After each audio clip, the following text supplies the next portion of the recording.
Welcome to the weekly recap of English news from Italy and Friuli Venezia Giulia. More than 600 candidates sat for entrance exams this Monday at the University of Trieste for undergraduate programs in the health professions. More than 600 candidates sat for entrance exams at the University of Trieste for health professions programs. They competed for 460 spots, with nursing drawing the largest share. Applications were slightly lower than last year, but higher than in 2022, reflecting steady demand. Casa del Made in Italy launches in Trieste to boost local and national industry. In Trieste, the Italian government has opened a new Casa del Made in Italy at Palazzo delle Poste. The hub is designed to provide faster, clearer support for businesses, promote Italian products, and attract investment. Immediatamente operativa, chiunque può trovare qui il personale del Dicastero che è stato formato al fine di fornire le informazioni su ogni attività che il nostro Ministero mette in campo, sugli incentivi nazionali nostri e degli altri dicasteri rivolti alle imprese italiane. Friuli Venezia Giulia è Made in Italy, però ha una forte anche aspirazione internazionale, quindi come ho sempre avuto modo di dire, le radici fortemente ancorate a questo territorio, ma con una chioma che guarda a livello internazionale. Proprio l'inaugurazione di oggi è proprio quello, cioè da qui ci saranno la ricerca, non soltanto la produzione, quindi intelligenze italiane che investiranno su loro stesse, sull'impresa, per poi proporre i prodotti a livello globale. Italy and Slovenia deepen ties with school inauguration in Koper. This Thursday morning, Italian President Sergio Mattarella and Slovenian President Nataša Pirc-Musar inaugurated the newly restored Collegio dei Nobili in Koper, now home to the city's Italian school. Prendere la parola per il suo intervento di saluto. Epici profondi significati. Innanzitutto oggi festeggiamo il completamento di un'opera di restauro importante, finanziata dal governo sloveno, che testimonia l'attenzione e l'impegno di questo paese nella tutela delle minoranze linguistiche. The ceremony highlighted the strong ties between the two countries, with Mattarella praising the Italian community in Slovenia and stressing the importance of education, culture and cross-border cooperation. Grandissimo giorno, ma soprattutto a dimostrazione che due comunità di due stati riescono ad essere insieme grazie alla cultura. Ma non può prescindere la cultura da un rapporto grande di amicizia tra il Presidente della Repubblica Italiana e quello sloveno, che nasce peraltro da un grandissimo rapporto che Mattarella aveva anche con il Presidente della Repubblica precedente, perciò questo è davvero una giornata di grande festa. È una giornata di grande festa perché la scuola rappresenta il nostro futuro.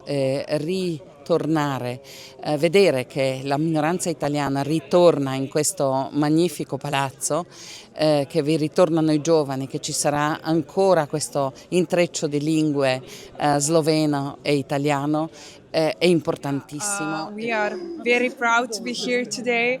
I've attended the school, so I was first a student and now I'm a teacher, so I'm really happy to be here today. Because it's a joint culture that we have, Slovenia and Italy. Since it's a school, there is a wider spread of our cultures. So it was a really important event. It was really good to have both presidents here. Really grateful to have participated to this special event and to have had these political figures in our school. Mounted patrols begin environmental oversight in Trieste's Karst Plateau. In Trieste, regional officials have launched a pilot project of mounted environmental patrols on the Karst Plateau. Over the next 5 days, Carabinieri Forestali will monitor the hard-to-reach areas to detect illegal dumping and other violations. The initiative, officials say, is focused on protecting the environment and supporting local communities, with plans to expand across Friuli Venezia Giulia. In Trieste, a year-old Let's Museum draws 52,000 visitors. On September 12, Trieste marks 1 year of Museo Let's Letteratura. Thanks to Rai Friuli Venezia Giulia, visitors can listen to archival voices of Stuparic, Cergoli, Tomiza and Marin, as well as attend the premiere of a documentary dedicated to the museum's story. The collaboration between Rai FVG and the Museum of Literature was a no-brainer. Our programming has been, during the years, a very important point of reference for authors from the region and from the city, not only to talk about their work, but actually to create work for radio. And therefore, our archives are certainly rich of work that can be used in the museum. In Friuli Venezia Giulia, students return to class under a new ban on cell phones. It's back to school day in Friuli Venezia Giulia. Cell phones are officially banned. What do locals think about it? I think that's very okay, because these are young people, and why should they use cell phones in school? So I think it's even bad enough that they actually own a cell phone at home in their free time. I see that all the people now is always on the phone, and it's not the right choice for the guys. I agree, especially for the elementary school, because in my opinion, children that age don't have to be always on their phone.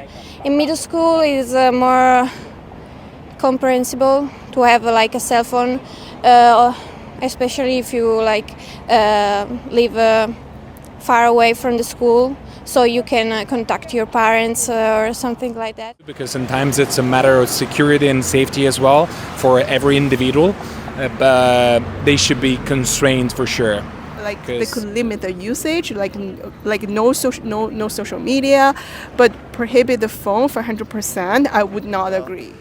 Cell phone influence a lot the mind of children. Get their smartphone back when they go home. I think to me it's.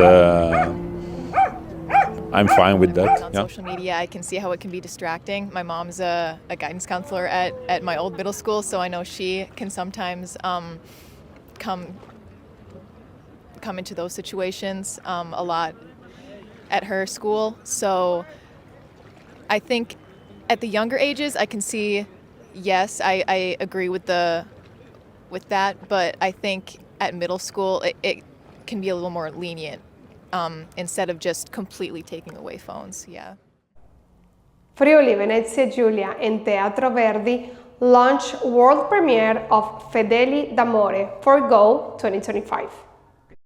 As a part of Go 2025, European Capital of Culture, a powerful new opera, Fedeli d'Amore or Faithful of Love, premieres this September in Gorizia and Trieste. The work tells the story of a deep friendship and philosophical struggle set in early 20th century Europe. Blending music, literature and modern staging, it brings a unique voice to the region's cultural identity. Admission to the play in Gorizia is free with reservation. E volevamo che di questa capitale europea della cultura rimanesse traccia attraverso una serie di produzioni culturali, così è stato in tutti i campi, anche in quello della lirica, e non poteva che essere il Verdi, il lirico del Friuli Venezia Giulia, a immaginare e realizzare una produzione come questa che effettivamente riscopre alcuni tra gli illustri figli della nostra terra. Thank you for watching In Trieste Web TV. We speak your language.